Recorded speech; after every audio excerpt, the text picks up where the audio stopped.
आज आपण बनवणार आहोत इन्स्टंट मिठाई। जी मिठाईच्या दुकानामध्ये मिळते तशीच मिठाई आपण घरच्या घरी कमी खर्चामध्ये स्वस्त आणि मस्त कशी बनवणार आहोत ते पाहणार आहोत।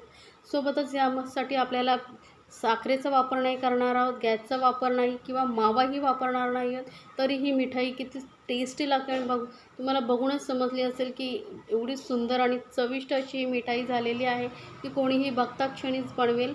तर अगदी माव्यासारखीच टेक्स्चर या मिठाईला आलेलं आहे आणि तेवढीच चविष्टही लागते। तर नक्की बनवा आणि मला कमेंट्समध्ये जरूर सांगा तुम्हाला ही रेसिपी कशी वाटली। तर यासाठी आपल्याला लागणार आहे 1 कप फुटाणा डाळ, जी आपण चिवड्यामध्ये वापरतो ती फुटाणा डाळ इथे मी 1 कप घेतलेली आहे।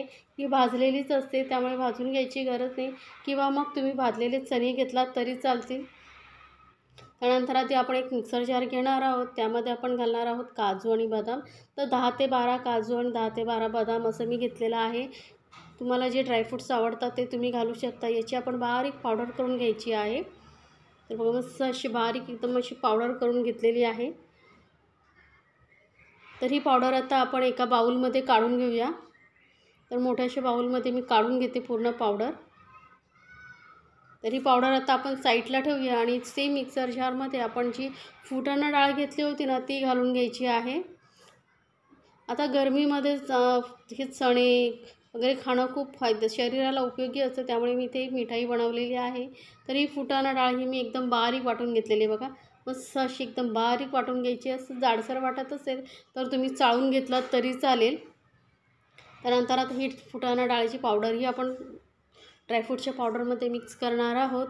आता इथे आपण साखर वापरणार नाही आहोत, तर त्याऐवजी वापरणार आहोत गूळ। तर गूळ काय करायचं आपल्याला 1 कप डाळीसाठी आपण इथे अर्धा कप गूळ घेतलेला आहे आणि किसून घेतलेला आहे। चिरून घ्यायचं नाही, किसून घ्यायचं म्हणजे काय होतं तो एक व्यवस्थित एकजीव होतो यामध्ये।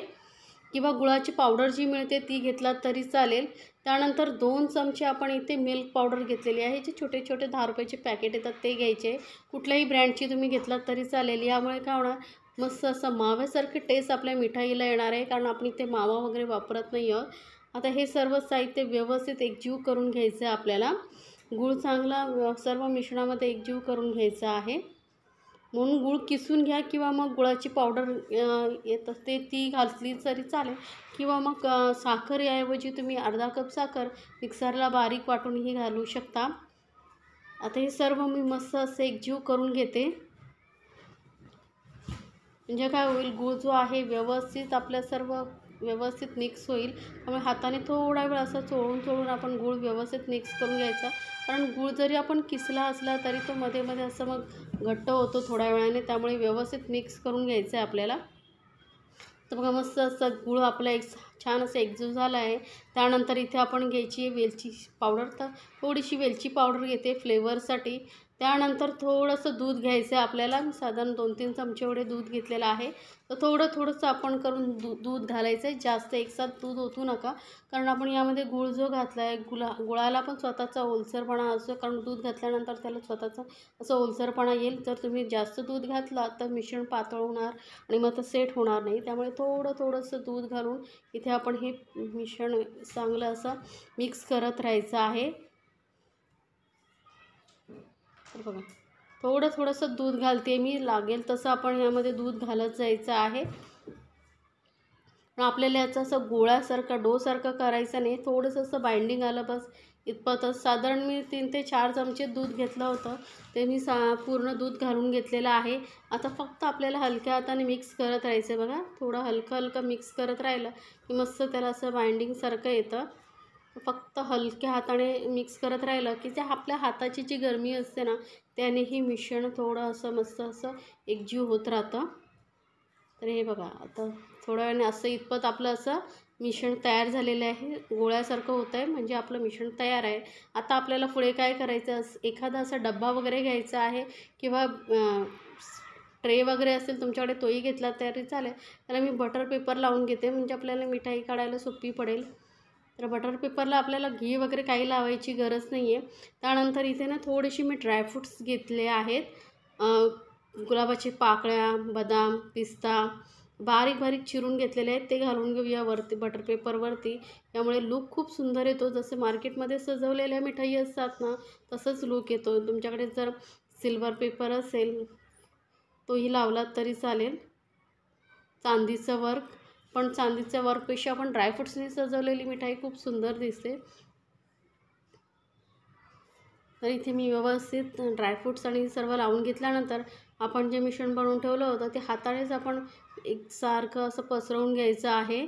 जर एकसाथ लावून आपण नंतर एकसाथ टाकलं आणि नंतर पसरवायला गेलं तर आपण जी खाली ड्रायफ्रूटची लेअर लावली आहे ना ती एकत्र होईल आणि मग दिसायला सुंदर दिसणार नाही, कारण मग एका साईडलाच एकदम गोळा होईल. त्यामुळे हाताने थोडंसं प्रेस करत आपण आधी सेट करून घेणार आहोत पूर्ण डब्यामध्ये खालची लेअर. त्याच्यानंतर मग वरती तुम्ही हाताने किंवा स्पूनने वगैरे केला तरी चालेल, एक असं पसरवलं तरी चालेल, कारण ते खालची लेअर ती व्यवस्थित सेट झालेली असेल. तर हे व्यवस्थित आपण सर्व मिश्रण एक समान आपण डब्यामध्ये लावून घ्यायचं आहे. तर ही रेसिपी जर तुम्हाला आवडत असेल तर चॅनलला लाईक्स, कमेंट्स आणि सबस्क्राईब करायला विसरू नका. सोबतच बेल आयकॉनवरती क्लिक करा, म्हणजे माझ्या नवीन रेसिपीची नोटिफिकेशन लगेचच तुमच्यापर्यंत पोहोचेल. आता चमच्याच्या साहाय्याने मस्त आपण असं सर्व व्यवस्थित एक प्लेन करून घ्यायचं आहे. बघा मस्त असं मी प्लेन करून घेतलेलं आहे. पूर्ण प्लेन नाही केलं तरी चालेल, कारण ही बाजू जी आहे खालच्या साईडला येणार आहे. तर आता ही आपल्याला बर्फी सेट करण्यासाठी ठेवायचं आहे. तर बाहेरच मी 1 तासभर किंवा 2 तास ठेवला तरी चालेल. पूर्ण व्यवस्थित सेट होईपर्यंत आपल्याला ही बर्फी ठेवायची आहे. तर साधारण तासभरानंतर बर्फी आपली सेट झालेली आहे. तर याला आपण काढून घ्यायचं आहे. आपण बटर पेपर लावल्यामुळे थोडं हलकं टॅप केलं का जे आहे बर्फी व्यवस्थित निघून येते.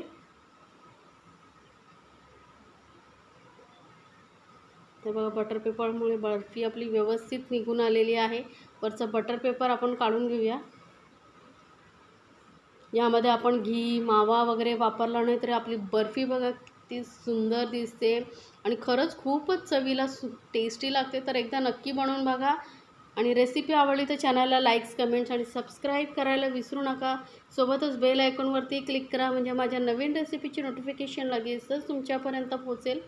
तर कटिंग करतानाही तुम्हाला समजत असेल की बर्फी एकदम परफेक्ट अशी झालेली आहे. आता पीसेस आणि कटिंग तुम्हाला कशी करायची ते तुमच्या चॉईसप्रमाणे आहे. पीसेस केवढ्या साईजचे हवेत, तर मी थोडेसे मोठ्या साईजचे जसे मिठाईच्या दुकानामध्ये मिळतात ना तसे मोठ्या तुकड्यांमध्ये कट करते. त्यामुळे दिसायला खूप सुंदर दिसते आणि आपण रोज पेटल वगैरे लावलं आहे त्यामुळे बर्फीचा लूक एकदम मस्त आलेला आहे. तर रेसिपी कशी वाटली मला कमेंट्समध्ये ज़रूर कळवा आणि मस्त अशी आपली ही इन्स्टंट बर्फी बनवा आणि फॅमिलीसोबत एन्जॉय करा. तर बर्फीचं टेक्स्चर बघा किती सुंदर आलेलं आहे. अगदी माव्यासारखंच टेस्ट तुम्हाला इथे ह्या बर्फीला लागणार आहे. तर झटपट बनवा आणि तुम्हाला यानंतर कुठली रेसिपी पाहायला आवडेल तेही मला कमेंट्समध्ये सांगा, मी नक्की बनवून दाखवेन. मग मी तोडून दाखवते. किती मस्त अगदी तोंडात टाकताच विरघळणारी अशी आपली ही बर्फी तयार झालेली आहे.